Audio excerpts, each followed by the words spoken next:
नमस्कार दोस्तों, आप सबका स्वागत है मेरे यूट्यूब चैनल में। और आज हम एक मैट्रिक का सवाल सोल्व करेंगे कि ये हर बार बोर्ड एग्जाम में पूछता है यही वाला सवाल। ठीक है, तो हो सकता है कि इस बार भी इस बोर्ड एग्जाम में पूछे, तो एक बार इस सवाल को आप लोग बहुत अच्छे से पढ़ कर जाइएगा।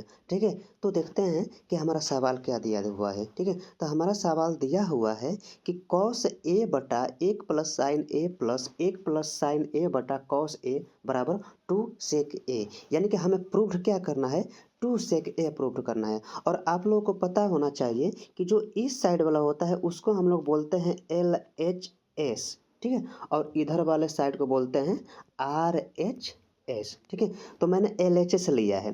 ठीक है, तो एल एच एस लेने के बाद क्या किया हूँ कि जो सवाल दिया है उसी सवाल को मैंने यहाँ पे लिख दिया है। ठीक है, अब देखो मैंने क्या किया है कि इसका वन प्लस साइन ए और इधर कॉस ए है, इनका मैंने एलसीएम लिया है। तो एलसीएम मैंने जब लिया तो ये हमारा आ गया ये एलसीएम। ठीक है, यानी कि एक plus sign A into cos A. अब क्या करते हैं कि जो हमारा एलसीएम आया हुआ होता है, अब क्या करते हैं, हर में हम डिवाइड करते हैं। ठीक है, हर से क्या करते हैं, डिवाइड करते हैं। जब हर से डिवाइड करेंगे तो ये देखो वन प्लस साइन ए, और यहाँ नीचे भी हमारा एलसीएम में वन प्लस साइन ए है, तो ये कट जाएगा, बचा हमारा कॉस ए, और अंश में हमारा कॉस ए है, तो इन दोनों का मल्टीप्लाई हो जाएगा। तो जब मल्टीप्लाई होगा तो यहाँ पे हमारा क्या हो जाएगा, कॉस स्क्वायर ए हो जाएगा। ठीक है, सेम एज इट इधर भी मैं किया हूँ कि कॉस कॉस कट गया है। ठीक है, कॉस और कॉस कट गया है, और बचा हमारा वन प्लस साइन ए, और यहाँ पे वन प्लस साइन ए। जब दोनों का मतलब मल्टीपल करेंगे तो ये हो जाएगा हमारा वन प्लस साइन ए का स्क्वायर हो जाएगा। ठीक है, यहाँ तक कंसेप्ट समझ में आया। अब देखो, अब ये जो कॉस है, कॉस स्क्वायर ए है, मैंने इसको ज्यों करते हुए लिख दिया है प्लस। प्लस करने के बाद अब ये देखो ए प्लस बी का स्क्वायर पे ये फार्मूला लगेगा। तो जब लगेगा तो तुम लोग जानते हो कि ए प्लस बी का स्क्वायर का फार्मूला होता है A square plus B square plus two A B. तो मैंने उसी फार्मूला पे जस्ट इसको मैंने क्या किया है, सोल्व कर दिया है। ठीक है, सोल्व करने के बाद अब देखो मैंने यहाँ पे क्या किया है, अब आगे मैंने क्या किया है कि इसको सजा कर मैंने लिख दिया है। तो जब मैंने सजा कर लिखा तो हमारा ये वाला टर्म आ गया।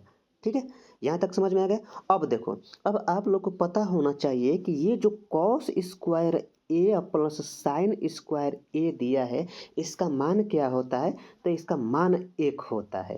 ठीक है, तो जस्ट यहीं पे मैंने क्या किया, यहाँ पे एक लिख दिया है। बाकी का पहले से ही हमारा है एक प्लस टू साइन ए, तो मैंने एक प्लस टू साइन ए कर दिया है। बटा में जो हमारा है सवाल, यानी जो टर्म दिया है मैंने उसको ज्यों का त्यों लिख दिया है। अब देखो मैंने एक और एक प्लस एक को जोड़ दिया था, दो आया, और इधर हमारा टू साइन ए दिया हुआ है। ठीक है, तो मैंने इसको यहाँ पे सजा कर लिख दिया। सजा कर लिखने के बाद अब देखो मैंने यहाँ क्या किया है कि टू को मैंने कॉमन निकाल दिया। जब टू को मैंने कॉमन निकाला है तो एक प्लस साइन ए आ गया। ठीक है, यहाँ पे हमारा बट्टा है। ठीक है, और बटा में हमारा पहले से दिया हुआ है कि एक plus sign A into cos A. अब देखो ऊपर भी हमारा एक प्लस साइन ए है और नीचे भी एक प्लस साइन ए है, तो ये दोनों क्या हो जाएंगे, हमारे कट जाएंगे। ठीक है, कटने के बाद अब देखो अब हमारा बचा क्या, तो टू कॉस ए बचा। ठीक है, अब टू कॉस ए को क्या करेंगे हम लोग कि इसको इस टर्म में लिख सकते हैं, two into one by cos A. ठीक है, अब देखो आप लोग को पता होना चाहिए कि वन बाई कॉस ए का जो मान होता है, यानी कि इसका मान होता है हमारा सेक होता है। ठीक है, और ऑलरेडी अब हमने ए लगा हुआ है तो सेक ए हो जाएगा।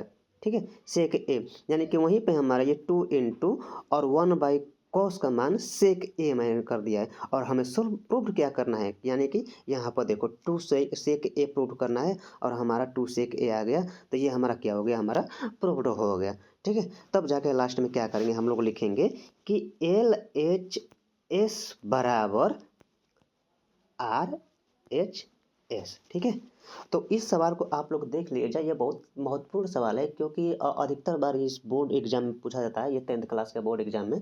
तो इस सवाल को आप लोग पढ़ कर जाइएगा, हो सकता है कि ये सवाल इस बार भी क्या करे, बोर्ड एग्जाम में आप लोग को दे सके। ठीक है, तो अगर वीडियो अच्छी लगी होगी तो आप लोग इसको शेयर और लाइक कमेंट जरूर करिएगा।